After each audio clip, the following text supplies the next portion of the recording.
आज 15 सितंबर है। आज हम इंजीनियर डे मना रहे हैं और ये सर एम विश्वेश्वरैया जी की जयंती पे हम मनाते हैं इंजीनियर डे। अगर मैसूर से आपका कोई दोस्त या रिश्तेदार हो, तो वो आपको बताएगा कि सर एमवी का कंट्रीब्यूशन क्या है मैसूर के लिए। और मैसूर के लिए ही नहीं, उन्होंने जो भारत के लिए किया है, ये सदियों तक याद रखा जाएगा। मुझे नहीं पता कि वो जो घटना जिसका ज़िक्र होता है कई जगह पे इंटरनेट पे आजकल, कि जो ट्रेन के वाइब्रेशंस को देखकर उन्होंने ये ट्रेन खींच दी थी और ये बताया था कि आगे दुर्घटना हो सकती है, इसलिए मैंने चेन खींची है और बाद में वो सही पाया गया। इस घटना में कितना सत्य है ये तो मुझे नहीं पता, मैंने भी पढ़ा है। लेकिन ऐसी कई और घटनाएँ हैं एम विश्वेश्वरैया सर एमवी उनके जीवन से, जो बहुत ही इतनी प्रेरणा देते हैं कि हम सबके लिए एक लाइफ लॉन्ग एक टाइमलेस इंस्पिरेशन है। सबसे बड़ी बात जो मुझे लगता है कि सर एमवी के लाइफ से हम सीख सकते हैं वो ये, आजीवन कैसे युवा रहा जा सकता है और अपने पूरे जीवन को एक कर्मयोग बनाया जा सकता है। उन्होंने रि रिकंस्ट्रक्टिंग इंडिया 1920 में लिखी थी, लेकिन मैं उनकी जो ऑटोबायोग्राफी है, मैंने अपने कॉलेज के दिनों में थोड़ी सी पढ़ी थी और कुछ कुछ जो उसमें चीज़ें थी वो तो मुझे उस समय समझ में नहीं आई, लेकिन कुछ कुछ बातों ने बहुत गहरा प्रभाव डाला था जो उन्होंने लिखा है। Memoirs of my working life, इस तरह से कोई एक बुक जो उनकी ऑटोबायोग्राफी, दरअसल वो मैंने हिंदी में पढ़ी थी, तो वो आपको भी पढ़नी चाहिए। तो वो जो मैं ज़िक्र कर रहा हूँ जिस बात का, कि सर एमवी आजीवन युवा बने रहे और उन्होंने काम किया उस तरीके से। तो 2 घटनाएँ जो मुझे बहुत ही एक प्रेरणास्पद घटना लगती है उनके जीवन से, कि पटना में जब 1900 शायद 52 में या 55 में जो गंगा नदी के ऊपर जो राजेंद्र सेतु पुल बन रहा था, तो कहा जाता है कि वहाँ पे बहुत गर्मी थी और वो साइट पे जाना पॉसिबल नहीं था और सर एमवी उस समय 97 वर्ष के थे, लेकिन वो पैदल चलकर साइट तक गए थे और वहाँ के लोगों को इस बात ने हैरत में डाल दिया था कि ये एक अद्भुत व्यक्ति है। दूसरी तरफ बैंगलोर में जो आज जहाँ पे मिनर्वा सर्कल है, वहाँ पे एक होटल है, बहुत पुराना होटल है, न्यू मॉडर्न होटल, इस तरीके से एक होटल आज भी है वो होटल। तो वो जब उसका डायमंड जुबली सेलिब्रेशन हो रहा था, तो 1900 शायद 55 की घटना जैसे मैंने पढ़ा है, तो उसमें और तब तक सर एमवी 97 ईयर्स के थे। उस समय वो एक जो फंक्शन हुआ उसके बाद वो पैदल चल रहे थे लॉन में और उनके जो सेक्रेटरी हैं, वो उनके साथ छड़ी लेकर घूम रहे थे कि कहीं इतने एज के हैं और कहीं कुछ ठोकर न लग जाए उन्हें। तो वो छड़ी लेकर थोड़ी दूर चलते हैं सर एमवी, उसके बाद फिर वो उस छड़ी को फेंक देते हैं और ये कहते हैं कि इस तरीके से सहारे लेकर चलने से क्या फ़ायदा है। तो ये उस जो उनका जो एक पैशन था, वो मुझे लगता है कि हम सबके लिए एक लाइफ लॉन्ग कॉन्टेजियस इंस्पिरेशन है। क्योंकि एक बहुत महत्वपूर्ण एक बात उन्होंने कही थी कि जब उनसे पूछा गया था कि आप इतने यंग कैसे रहते हैं, और उन्होंने ये कहा था कि जब भी बुढ़ापा मेरे दरवाजे पे खटखटाता है, तो मैं उसे कहता हूँ कि सुनो, विश्वेश्वरैया घर पे नहीं है, और वो लौट जाता है।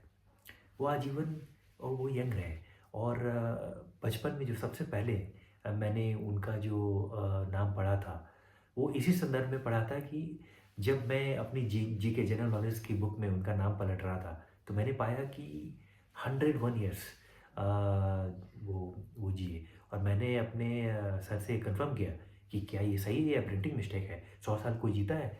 तब मुझे पता नहीं था, मैं बहुत छोटा था, और मुझे बताया गया कि हाँ, ये मॉडर्न इंडिया के इंजीनियरिंग आर्किटेक्ट रहे हैं और उनके बारे में कई चीज़ें सर ने मुझे बताई। तो ये इस चीज़ से मेरे दिमाग में ये बात उनके बारे में हमेशा से थी बचपन से, कि वो 100 से अधिक वर्ष जिए, लेकिन जब तक जिए, युवा बनकर जिए और काम करते रहे।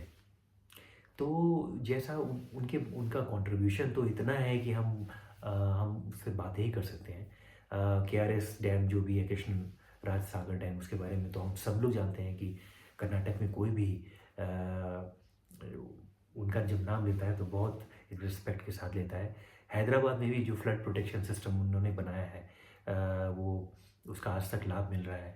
और इस तरह की कई इरिगेशन में उन्होंने सिंचाई में ऐसे कितने सारे उन्होंने इंजीनियरिंग के प्रयोग किए हैं और भी बहुत सारी चीज़ें की हैं। सिर्फ इंजीनियर से ज़्यादा वो एक एक बेजोड़ व्यक्तित्व था उनका, क्योंकि उन्होंने जब अपने कार्यकाल में, जब मैसूर के वो दीवान थे, तो उन्होंने 4,000 से 10,000 स्कूल्स बना दिए। बालिकाओं के लिए अलग विद्यालय बनाए। फिर मैसूर विश्वविद्यालय में उनका बनाने में उनका जो उनका योगदान है। फिर जो कई फैक्ट्रीज थी, उसको उन्होंने एक नई ऊंचाइयों तक पहुंचाया। जो Mysore sandal and soap and oil factory जिसकी बात होती है वो। तो इस तरीके से अलग अलग क्षेत्रों में उन्होंने ये दिखाया कि शिक्षा को किस तरीके से आप यूज़ कर सकते हैं सोसाइटल ट्रांसफॉर्मेशन के लिए। और इंजीनियरिंग का मूल उद्देश्य क्या है, ये सर एमवी ने दिखाया। कि इंजीनियरिंग मतलब ये नहीं है कि हम आईआईटीज़ और बड़े बड़े कॉम्पिटिटिव एग्ज़ाम दें और आईआईटी से पढ़ें, उसके बाद से फिर 20 लाख 30 लाख का पैकेज लेकर कहीं और चले जाएं। सर एमवी ने दिखाया कि इंजीनियरिंग को आप किस तरीके से यूज़ कर सकते हैं। और वो आजीवन ये करते रहे अलग अलग तरीके से।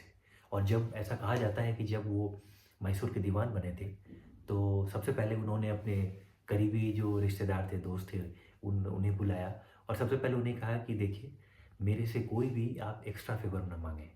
अगर आप ये करना चाहेंगे, जो आजकल हम रेफरेंसेस देते हैं ना, तो वो उन्होंने सबसे पहले मना किया इस चीज़ को कि मेरे नाम का कोई भी इस्तेमाल ना हो और मैं इसे अलाउ नहीं करूँगा। ये बहुत बड़ी बात है कि वो व्यक्ति आजीवन अपने आदर्श पे चलता है। उनके पिताजी संस्कृत के विद्वान थे, तो वो जो संस्कार उनके अंदर थे, जो टीचर फैमिली से हैं, तो वो उन्होंने उसे आजीवन निभाया। और पूरे विश्व में उनकी प्रशंसा हुई। जो उन्होंने डैम में जो स्टील दरवाजे, जो जो नई प्रणाली दी थी, वो आज पूरी दुनिया में लागू होता है। और ब्रिटिश की सरकार हो या पूरे विश्व में उनका एक अलग ही दर्जा है। Not just as an engineer, as a humanitarian, but as one of the leading personalities of 20th century. तो मैं कभी कभी सोचता हूँ कि जिस वक्त वो दीवान थे मैसूर के, शायद 1914 से 1819 उनका कार्यकाल रहा था, अगर उस समय वर्ल्ड वार नहीं हुआ होता तो सर एमवी मैसूर को कहाँ पहुँचा देते। और आज मैसूर कहाँ होता, जहाँ है वहाँ से 10 गुना अधिक प्रोग्रेस, क्योंकि बहुत सारे उनके डेवलपमेंटल प्रोजेक्ट्स थे और वो बहुत ही युद्ध स्तर पे काम कर रहे थे अपने कार्यकाल में। और फिर अचानक से वर्ल्ड वार हो जाता है और ये ब्रिटिश जो हुकूमत है वो कहती है ये सभी प्रोजेक्ट्स रोक दो, अब ये हमारी प्रायोरिटी नहीं है। हमारी प्रायोरिटी अभी बिल्कुल अलग है और हम सभी चीज़ें वर्ल्ड वार को ध्यान में रख के, जो ब्रिटिश गवर्नमेंट है तो उसे किस तरीके से इसका लाभ मिलता है उस हिसाब से हम, तो जो प्रायोरिटी थी वो बदल गई। और इस वजह से कई चीज़ें फंस गई। नहीं तो उनके कार्यकाल में अगर ये जो कोइंसाइड करता है वर्ल्ड वार से, अगर नहीं होता तो आज मैसूर जहाँ है 10 गुना अधिक उन्नति के रास्ते में होता। खैर, हम उनके व्यक्तित्व से बहुत चीज़ सीख सकते हैं। बट मैं फिर ये बात कहूँगा कि सिर्फ इंजीनियरिंग के लिए डॉक्टर मोक्षगुंडम विश्वेश्वरैया जी को हम याद न करें, उन्हें हम भारत की जो एक ऐसी जो इंस्पिरेशन होती है, इस देश ने एक से बढ़कर एक महान लोग, महापुरुष पैदा किए। वो जो भारत की जो एक जो मूल आत्मा है, उसके एक सजीव मिसाल थे डॉक्टर एमवी। इस सभी तरीके से उन्होंने विद्यालय बनवाया, उन्होंने किसानों के लिए जो इरिगेशन की जो चैलेंजेस थे उस पर काम किया। उन्होंने मैसूर में अलग अलग जो फैक्ट्रीज जो बंद होने के कगार पे थी उसे बचाया।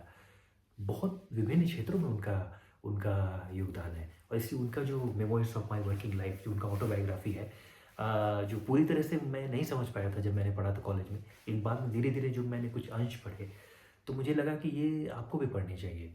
और ये we are just so proud to have someone like sir MV in our country. और सबसे बड़ा इंस्पिरेशन अलग अलग लोगों का देखने का अपना नज़रिया होता है। आप उन्हें इंजीनियर के रूप में देख सकते हैं। विकीपीडिया में आप जाएंगे तो उनका नाम टाइप करेंगे तो दीवान ऑफ मैसूर आएगा। तो अपना अपना नज़रिया है देखने का। मेरा जो देखने का सर एमवी को जो नज़रिया है वो ये है कि कैसे 100 साल तक आप जवान रह सकते हैं, यंग रह सकते हैं। और सिर्फ जीना नहीं, 100 साल तक, 100 साल तक अपने आखिरी दिनों तक आप उस कर्मयोग में आप जीते रहें, जिससे समाज की दिशा बदल जाए। जो 2 इंसिडेंट मैंने आपको बताया जो मैंने पढ़ी है और शायद आपने भी पढ़ी हो, वो पटना का जब वो जो राजेंद्र सेतु पुल के समय जो साइड पे गए, पैदल चल के गए, 95 वर्ष के थे। बेंगलुरु में जो वो न्यू मॉडर्न होटल उसके जो फंक्शन में डायमंड जुबली फंक्शन में गए, 97 ईयर्स के थे। तो ये घटनाएँ बताती है कि और फिर मैंने वो जो कोट उनका कहा, वो भी काफ़ी प्रसिद्ध है कि बुढ़ापा मेरे दरवाज़े पे आती है, मैं कहता हूँ कि भई कोई नहीं है, लौट जाती है। तो ये एक बहुत बड़ी बात मुझे लगता है कि हम सबको सीखनी चाहिए सर एमवी से, and we are just so proud. Happy engineers day to everyone.